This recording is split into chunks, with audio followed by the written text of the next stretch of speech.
look at that. I can see myself. Well, it was long awaited, but it's finally here. I upgraded to full frame. I'm recording right now on the Sony A74. I talked about it in my last video that I was getting it, and yes, it arrived like the day after that video, unfortunately, but I'm here now. I'm gonna go out and shoot with this today. I'm gonna go do a little vlog with Ryan, who was also in the last video. I have used the camera, but not too much, so I'm still getting familiar with it, getting to know how it works, and the settings and all that good stuff. But yeah, so that's the plan. So sorry if this video is kind of all over the place. Just gonna be like testing out the camera and telling you guys what I think and what I like about it, and how it compares to my Sony A6300, because this is a very big upgrade for me. But yeah, I also got the 85mm f1.8 from Sony with the camera, and right now I'm just vlogging on the 16 Sigma f1.4, which I used on my Sony A6300. I know it's a crop lens, but I didn't really want to spend more money and buy a wide angle lens with this camera. I am gonna get one. Let me know what wide angle lens you have for your camera and if you recommend it, because I am in the market looking for one, so hopefully I get that sometime this summer. But yeah, Ryan's waiting for me downtown, so with that said, let's go take some photos and meet up with Ryan.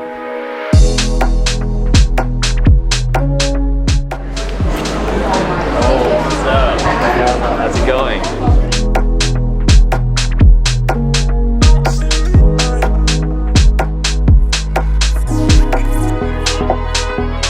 Alright, as you can see, Ryan's back there.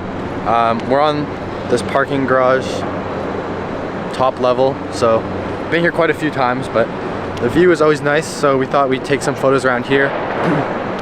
Ryan is doing a comparison video between this camera and his Sony A6600, so you can kind of see the difference between like the new crop sensor and the new full frame cameras that Sony has released.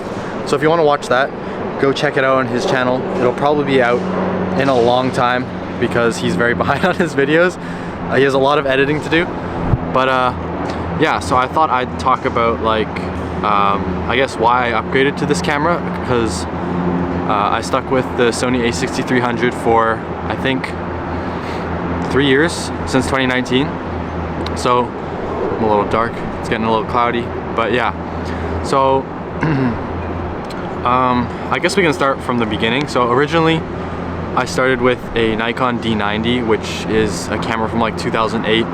Barely shot any video. The photos were alright, but that was my first camera. I had that for I think a couple years, and then I wanted to get more into video, but the camera didn't really do video that well, so I upgraded to the Sony A6300, which is the camera I just had. The photo and the video from that camera were so much better than my Nikon, so the upgrade there was definitely worth it. I started to get into like client work and a little more serious with photo and video, so I wanted something a little more, and the Sony A6300 just wasn't really cutting it for me in terms of like autofocus performance and like color grading and just the overall like image quality it produced. It wasn't really up to my standards and what I wanted. So when this camera came, I was waiting for this camera to come out for a while because the A7 III was out, but all the specs on the A7 III were the exact same as my A6300, except it was just full frame. But when this camera came out, I saw the specs, the 4K 60 and the 10-bit colors, and it was kind of like everything I was looking for in upgrading a camera, because I wasn't looking for something like the A7 III, which has 4K 120. I don't really need that, and just my computer probably can't even handle that. So I was looking for something kind of in the middle ground that is a step up from what I had, but still a lot better. So I'd say there's two main reasons as to why I upgraded to this camera. The first being client work. I just wanted to be able to deliver a more polished and clean piece to my clients. The second is I just felt overall limited by what my A6300 could do. This camera has so many new features and upgrades compared to my old camera. It helps me a lot with creating videos and photos. I'm gonna get into those details a little bit later, but for now, let's go take some photos.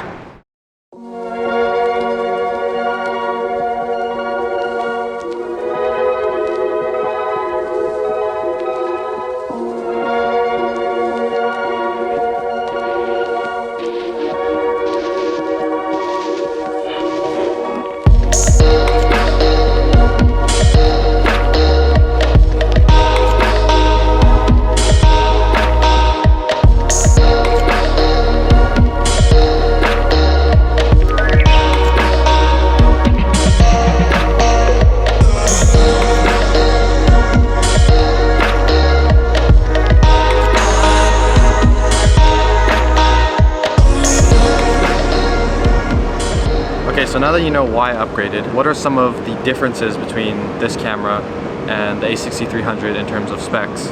Well, there's two big ones, I think, and that is on the video side. So the first one being that this shoots 4K 60. With my old camera, I could only shoot up to 4K 30 and 1080 120, and I kind of wanted to have that 4K quality, but still be able to slow it down a little more than I could with 30 frames. I could only slow it to about 80%, but with 60 I can slow it down to about 40. And then the next thing is having 10-bit colors. So with my old camera, whenever I was color grading or doing anything in post-production, I always found that it would be really hard to push the colors and they weren't very flexible. But with the 10-bit, I'm definitely able to color grade things a little bit easier and change colors around. If I were to have a clip that's underexposed or overexposed, it's a little easier to bring that back, and it's nice knowing that I have that option. And then in terms of photo, there's not too many differences. The major one being that this shoots 33 megapixels and my old camera was only 24. So all that allows me to do is I'm able to crop in a little bit more on some of my photos, which I don't do that often. So in terms of photo, there's not a huge jump, but video is where this camera really separates itself from my old camera. One thing that goes for both photo and video is IBIS. My old camera didn't have IBIS, so when taking photos, it kind of allows you to use slower shutter speeds, especially at night, and get like long exposures. I can stop down to maybe like 1/10 of a second. For video, it also just helps with the overall workflow. So while I was filming this vlog, I found it a lot easier to film the B-roll, having IBIS and knowing that my shots were going to be more stable than if they're just handheld and having to worry about micro jitters. Those are the big differences, I think, and why I upgraded, apart from the camera just being full frame in general. Now we're going to go walk around, take some more photos, and then we'll talk a little bit about if this upgrade was worth it.